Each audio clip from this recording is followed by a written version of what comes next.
मोमिनो, जिहाद के लिए हथियार ले लिया करो, फिर या तो जमात जमात होकर निकला करो या सब इकट्ठे कूच किया करो।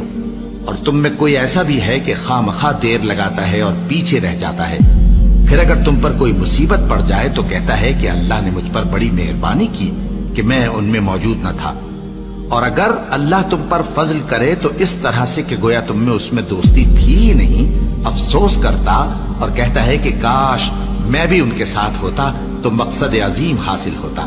अब जो लोग आखिरत को खरीदते और उसके बदले दुनिया की जिंदगी को बेचना चाहते हैं, उनको चाहिए कि अल्लाह की राह में जंग करें, और जो शख्स अल्लाह की राह में जंग करे फिर शहीद हो जाए या गलबा पाए, हम अनकरीब उसको बड़ा सवाब देंगे। और तुमको क्या हुआ है कि अल्लाह की राह में और उन बेबस मर्दों और औरतों और बच्चों की खातिर नहीं लड़ते जो दुआएं किया करते हैं कि ऐ परवरदिगार, हमको इस शहर से जिसके रहने वाले जालिम हैं निकाल कर कहीं और ले जा, और अपनी तरफ से किसी को हमारा हामी बना और अपनी ही तरफ से किसी को हमारा मददगार मुकर्रर फरमा।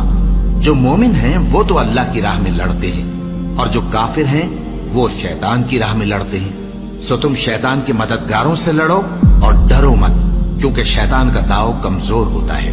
भला तुमने उन लोगों को नहीं देखा जिनको पहले ये हुक्म दिया गया था कि अपने हाथों को जंग से रोके रहो और नमाज पढ़ते और ज़कात देते रहो। फिर जब उन पर जिहाद फर्ज कर दिया गया तो बाज लोग उनमें से लोगों से यूं डरने लगे जैसे अल्लाह से डरा करते हैं, बल्कि उससे भी ज्यादा, और कहने लगे कि ए अल्लाह, तूने हम पर जिहाद जल्द क्यों फर्ज कर दिया? थोड़ी मुद्दत और हमें क्यों मोहलत न दी? ए पैगंबर, इनसे कह दो कि दुनिया का फायदा बहुत थोड़ा है और बहुत अच्छी चीज तो परहेजगार के लिए नजात आखिरत है, और तुम पर धागे बराबर भी जुल्म नहीं किया जाएगा। ए जिहाद से डरने वालों, तुम कहीं रहो, मौत तो तुम्हें आकर रहेगी, खा मजबूत कलों में रहो।